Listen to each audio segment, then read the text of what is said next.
Assalamualaikum, selamat datang kembali di Omah Kembang Channel, di mana di sini kita akan sharing-sharing tentang tanaman hias di sekitar kita. Dan untuk teman-teman semua, saya ucapkan selamat Idul Fitri, mohon maaf lahir dan batin. Jika selama saya membuat konten mungkin ada sesuatu yang kurang mengenakan di hati teman-teman semua, saya mohon maaf ya teman-teman.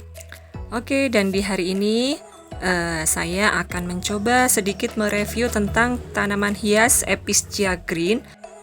Dan di sini kita akan melihat perbedaan tanaman Epischia yang kita tempatkan dengan full matahari atau full sinar matahari, dan juga yang tidak terkena langsung sinar matahari. Nah, di sini saya punya dua pot tanaman Epischia green, di mana pot yang pertama saya tempatkan tempel di dinding dan dia terkena matahari secara langsung, sedangkan yang satu pot itu di bawah naungan atau cenderung di tempat yang teduh. Nah, di sini kita lihat untuk pot ini adalah tanaman Epischia green yang terkena sinar matahari secara langsung. Kita bisa lihat perbedaannya ya. Nah, daun Epischia green yang terkena matahari langsung itu cenderung lebih tebal dan memiliki semburat warna hijau yang lebih menyala dibandingkan dengan pot tanaman yang kita tempatkan di tempat teduh dan yang tidak terkena sinar matahari secara langsung. Ya, bisa kita lihat perbedaannya ya teman-teman ya. Nah, kemudian kita akan bandingkan daunnya ya. Nah, untuk yang tidak terkena sinar matahari secara langsung, itu daunnya cenderung lebih tipis. Kita lihat kembali perbedaannya.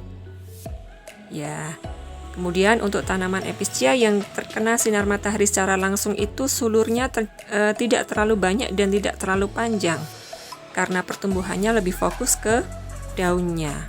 Nah, bisa kita lihat ya teman-teman ya. Daunnya di situ sangat tebal dan semburat warnanya juga lebih jelas. Kemudian untuk bunganya juga biasanya lebih blooming ya, tapi karena di situ sudah mulai rontok, jadi sudah agak menipis untuk pertumbuhan bunganya. Bisa kita lihat ya, cantik sekali ya teman-teman.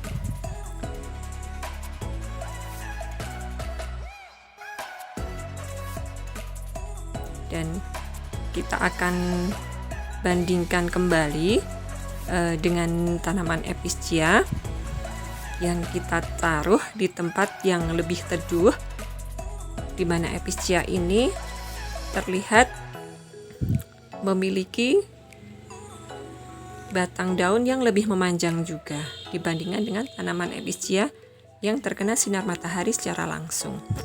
Namun begitu, meskipun tidak terkena sinar matahari secara langsung, kedua tanaman ini bisa tetap tumbuh dengan subur dan tetap cantik ya, asalkan kita tetap menjaga kelembapan media tanamnya. Jangan sampai Epischia ini kekeringan.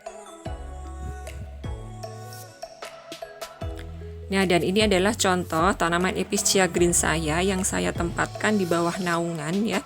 Jadi dia tidak terkena sinar matahari secara langsung, tetapi dia hanya terkena semburat cahaya matahari saja, sehingga bisa kita lihat Epischia ini tumbuh dengan batang yang lebih panjang atau banyak tumbuh sulur-sulur yang memanjang.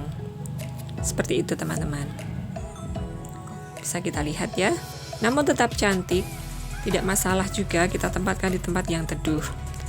Nah, dan di sini saya akan mencontohkan atau memperlihatkan juga saya punya satu pot Epischia green yang saya tempatkan terkena sinar matahari secara langsung. Tetapi karena tanaman ini sudah mulai tua ya teman-teman, jadi sudah mulai mengecil dedaunannya dan sudah waktunya untuk dilakukan peremajaan kembali.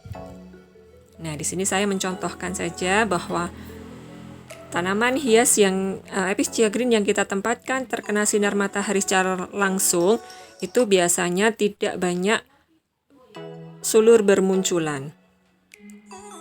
Oke, kita bisa lihat kembali ya.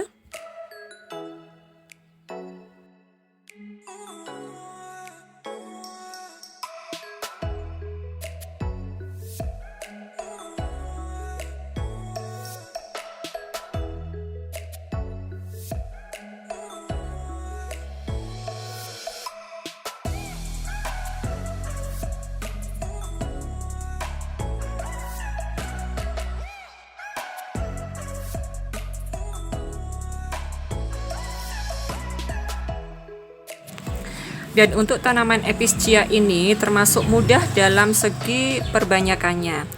Nah, untuk perbanyakan tanaman ini kita bisa melakukan yang namanya stek batang, yaitu dengan cara memotong bagian sulur yang tumbuh.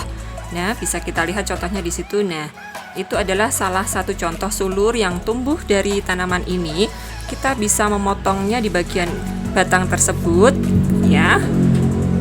Kemudian setelah itu tinggal kita tancapkan saja ke media tanam yang sudah kita sediakan. Adapun media tanamnya bisa apa saja yang biasa teman-teman gunakan. Bisa menggunakan tanah humus yang dicampur dengan sekam, atau cukup tanah humus saja juga bisa, atau bisa juga kita tambahkan dengan dedaunan bambu yang sudah mengering, itu juga bisa.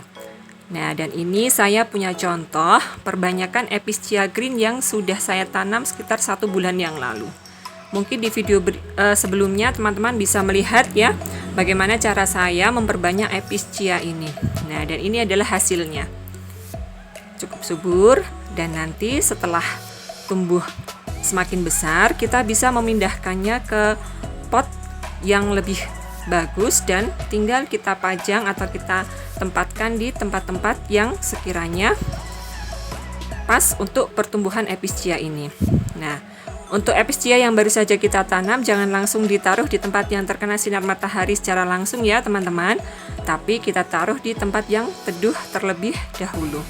Insya Allah seminggu atau 2 minggu yang akan datang, epicea tadi akan tumbuh akar dan akan tumbuh secara subur. Oke teman-teman semua, sepertinya untuk video kali ini cukup sampai sekian. Insya Allah kita akan kembali bertemu di video berikutnya, dan semoga video ini bisa membawa manfaat untuk teman-teman semua yang sudah menyaksikan. Saya ucapkan banyak terima kasih. Wassalamualaikum.